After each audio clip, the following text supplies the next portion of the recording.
Hi friends, പുതിയൊരു വീഡിയോയിലേക്ക് എല്ലാവർക്കും സ്വാഗതം. ഇന്നത്തെ ടോപ്പിക്ക് ലോക പ്രകൃതി സംരക്ഷണ ദിന ക്വിസ്. ഇന്ത്യൻ ഹരിത വിപ്ലവത്തിന്റെ പിതാവ് എന്നറിയപ്പെടുന്നത് ആരാണ്? ഉത്തരം ഡോക്ടർ എം.എസ്. സ്വാമിനാഥൻ. ലോകത്തെ ഏറ്റവും കൂടുതൽ പ്ലാസ്റ്റിക് മലിനീകരണമുള്ള രാജ്യം ഏതാണ്? ഉത്തരം ചൈനയാണ് ലോകത്തെ ഏറ്റവും കൂടുതൽ പ്ലാസ്റ്റിക് മലിനീകരണമുള്ള രാജ്യം.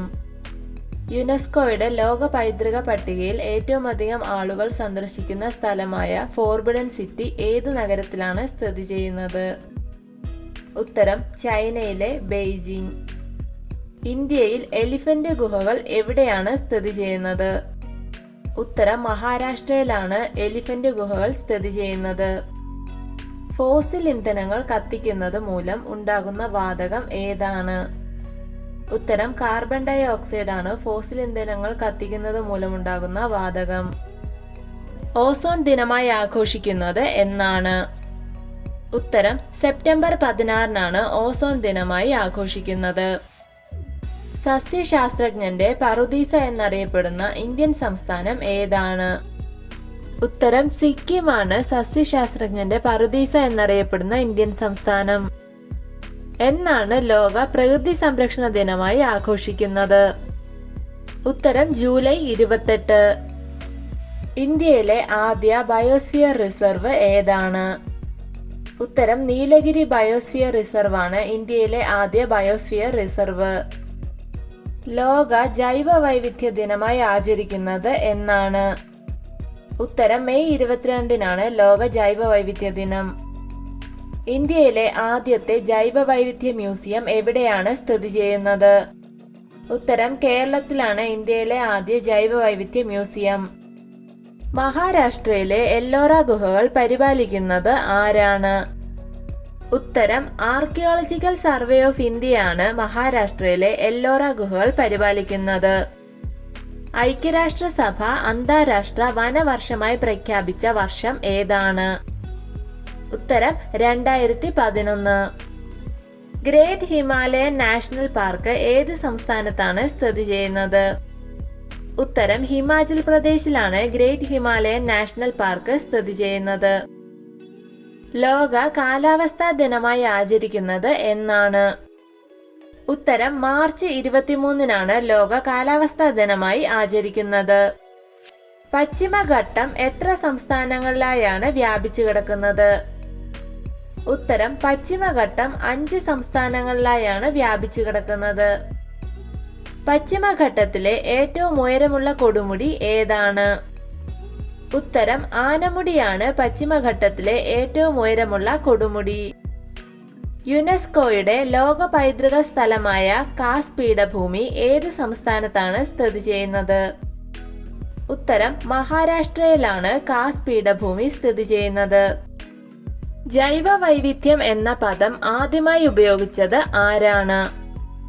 ഉത്തരം വാൾട്ടർ ജി റോസൻ ആണ് ജൈവ വൈവിധ്യം എന്ന പദം ആദ്യമായി ഉപയോഗിച്ചത്. ലോകത്തിലെ ഏറ്റവും വലിയ കണ്ടൽക്കാട് ഏതാണ്? ഉത്തരം സുന്ദർബൻ റിസർവ് ഫോറസ്റ്റ് ആണ് ലോകത്തിലെ ഏറ്റവും വലിയ കണ്ടൽക്കാട്. ലോകത്തിലെ ഏറ്റവും വലിയ പവിഴപ്പുറ്റുകൾ കാണപ്പെടുന്നത് എവിടെയാണ്? ഉത്തരം ഓസ്ട്രേലിയയിലാണ് ലോകത്തിലെ ഏറ്റവും വലിയ പവിഴപ്പുറ്റുകൾ കാണപ്പെടുന്നത്. ലോക പരിസ്ഥിതി ദിനമായി ആചരിക്കുന്നത് എന്നാണ്? ഉത്തരം ജൂൺ 5 ലോക പരിസ്ഥിതി ദിനമായി ആഘോഷിക്കുന്നത്. ലോകത്തിലെ ഏറ്റവും ഉയരമുള്ള കൊടുമുടി ഏതാണ്? ഉത്തരം എവറസ്റ്റ് കൊടുമുടിയാണ് ലോകത്തിലെ ഏറ്റവും ഉയരമുള്ള കൊടുമുടി. യുനെസ്കോ ലോക പൈതൃക പട്ടികയിൽ ചേർത്ത കർണാടകയിലെ ക്ഷേത്രം ഏതാണ്? ഉത്തരം ഹൊയ്സാല ക്ഷേത്രമാണ് യുനെസ്കോ ലോക പൈതൃക പട്ടികയിൽ കർണാടകയിൽ നിന്നും ചേർത്തത്. കേരളത്തിന്റെ വടക്കേ അറ്റത്ത് സ്ഥിതി ചെയ്യുന്ന വന്യജീവി സങ്കേതം ഏതാണ്? ഉത്തരം ആറളം വന്യജീവി സങ്കേതമാണ് കേരളത്തിന്റെ വടക്കേ അറ്റത്ത് സ്ഥിതി ചെയ്യുന്ന വന്യജീവി സങ്കേതം. കേരളത്തിലെ കണ്ടൽക്കാടുകളെ പറ്റി പ്രതിപാദിച്ചിരിക്കുന്ന ആദ്യ ഗ്രന്ഥം ഏതാണ്? ഉത്തരം ഹോർത്തൂസ് മലബാറിക്കസ്. ഇന്ത്യയിൽ ഏറ്റവും കൂടുതൽ വനമുള്ള സംസ്ഥാനം ഏതാണ്? ഉത്തരം മധ്യപ്രദേശിലാണ് ഇന്ത്യയിൽ ഏറ്റവും കൂടുതൽ വനപ്രദേശമുള്ളത്. ഏത് വർഷമാണ് പ്രൊജക്ട് ടൈഗർ പദ്ധതി ആരംഭിച്ചത്? ഉത്തരം 1973-ലാണ് പ്രൊജക്ട് ടൈഗർ പദ്ധതി ആരംഭിച്ചത്. ആദ്യത്തെ ലോക പരിസ്ഥിതി സമ്മേളനം നടന്നത് എന്നാണ്? ഉത്തരം 1972 ജൂൺ 5-ന്. യുനെസ്കോ വേൾഡ് ഹെറിറ്റേജ് കമ്മിറ്റിയുടെ 46ാമത് സെഷന് ആതിഥേയത്വം വഹിക്കുന്ന രാജ്യം ഏതാണ്? ഉത്തരം ഇന്ത്യയിൽ വെച്ചാണ് യുനെസ്കോ വേൾഡ് ഹെറിറ്റേജ് കമ്മിറ്റിയുടെ 46ാമത് സെഷൻ നടക്കാൻ പോകുന്നത്. റംസാൻ കൺവെൻഷൻ എന്തുമായി ബന്ധപ്പെട്ടതാണ്? ഉത്തരം തണ്ണീർത്തടങ്ങളുടെ സംരക്ഷണവുമായി ബന്ധപ്പെട്ടതാണ് റംസാൻ കൺവെൻഷൻ. ഇന്ത്യയിൽ വ്യാപകമായി സ്വച്ഛ് ഭാരത് പദ്ധതിക്ക് തുടക്കമിട്ടത് എന്നാണ്? ഉത്തരം 2014 ഒക്ടോബർ 2-ന്. കേരളത്തിലെ ഏറ്റവും വലിയ ദേശീയോദ്യാനം ഏതാണ്? ഉത്തരം സൈലന്റ് വാലി ദേശീയോദ്യാനമാണ് കേരളത്തിലെ ഏറ്റവും വലിയ ദേശീയോദ്യാനം. വനമഹോത്സവ പദ്ധതിയുടെ സൂത്രധാരൻ ആരാണ്? ഉത്തരം KN മുൻഷിയാണ് വനമഹോത്സവ പദ്ധതിയുടെ സൂത്രധാരൻ. ലോകത്ത് ആദ്യമായി ഭരണഘടനയിൽ പരിസ്ഥിതി സംരക്ഷണം എന്ന ആശയം കൊണ്ടുവന്നത് ഏത് രാജ്യമാണ്? ഉത്തരം റഷ്യയാണ് ലോകത്താദ്യമായി ഭരണഘടനയിൽ പരിസ്ഥിതി സംരക്ഷണം എന്ന ആശയം കൊണ്ടുവന്ന രാജ്യം.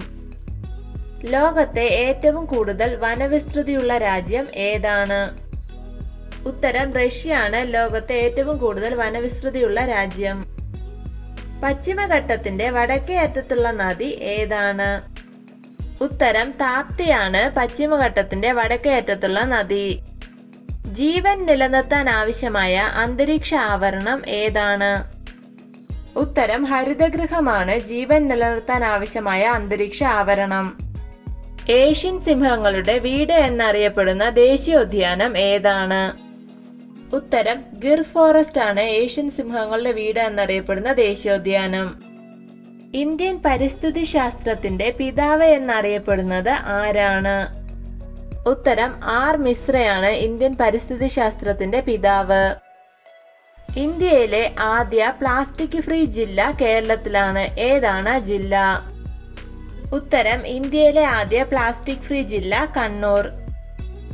ആരുടെ ജന്മദിനാഘോഷങ്ങളുടെ ഭാഗമായാണ് ഇന്ത്യയിൽ സ്വച്ഛ് ഭാരത് പദ്ധതിക്ക് തുടക്കമിട്ടത്? ഉത്തരം മഹാത്മാഗാന്ധിയുടെ ജന്മദിനാഘോഷങ്ങളുടെ ഭാഗമായി.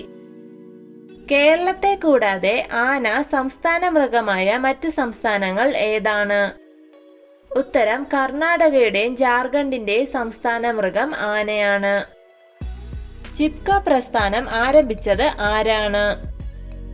ഉത്തരം സുന്ദർലാൽ ബഹുഗുണയാണ് ചിപ്കോ പ്രസ്ഥാനം ആരംഭിച്ചത്. വിദ്യാവനം പദ്ധതി കേരളത്തിൽ നടപ്പാക്കിയ വർഷം ഏതാണ്? ഉത്തരം 2007-ലാണ് വിദ്യാവനം പദ്ധതി കേരളത്തിൽ നടപ്പാക്കിയത്. ആമസോൺ മഴക്കാടുകൾ ഏറ്റവും കൂടുതൽ ഏത് രാജ്യത്താണ്? ഉത്തരം ബ്രസീലിലാണ് ആമസോൺ മഴക്കാടുകൾ ഏറ്റവും കൂടുതലുള്ളത്. കേരളത്തിൽ അവസാനമായി രൂപം കൊണ്ട വന്യജീവി സങ്കേതം ഏതാണ്? ഉത്തരം കൊട്ടിയൂർ വന്യജീവി സങ്കേതമാണ് കേരളത്തിൽ അവസാനമായി രൂപം കൊണ്ട വന്യജീവി സങ്കേതം. ഏത് വർഷമാണ് ലോക പൈതൃക പട്ടികയിൽ ഇന്ത്യയിലെ പശ്ചിമഘട്ടം ഉൾപ്പെട്ടത്? ഉത്തരം 2012-ലാണ് പശ്ചിമഘട്ടം ലോക പൈതൃക പട്ടികയിൽ ഉൾപ്പെട്ടത്. ഏറ്റവും കൂടുതൽ കണ്ടൽ വനമുള്ള ഇന്ത്യൻ സംസ്ഥാനം ഏതാണ്? ഉത്തരം പശ്ചിമ ബംഗാളിലാണ് ഏറ്റവും കൂടുതൽ കണ്ടൽ വനമുള്ളത്. സ്വച്ഛ് ഭാരത് മിഷനെ ആസ്പദമാക്കി കേരളത്തിൽ നടപ്പാക്കിയ പദ്ധതിയുടെ പേരെന്താണ്? ഉത്തരം ശുചിത്വ മിഷനാണ് സ്വച്ഛ് ഭാരത് മിഷനെ ആസ്പദമാക്കി കേരളത്തിൽ നടപ്പാക്കിയ പദ്ധതി. വീഡിയോ ഇഷ്ടമായ ലൈക്ക് ചെയ്യൂ. നിങ്ങളുടെ അഭിപ്രായങ്ങളും നിർദ്ദേശങ്ങളും കമന്റായി രേഖപ്പെടുത്തൂ. കൂടുതൽ വീഡിയോകൾക്കായി ചാനൽ സബ്സ്ക്രൈബ് ചെയ്യൂ. Thank you for watching my videos.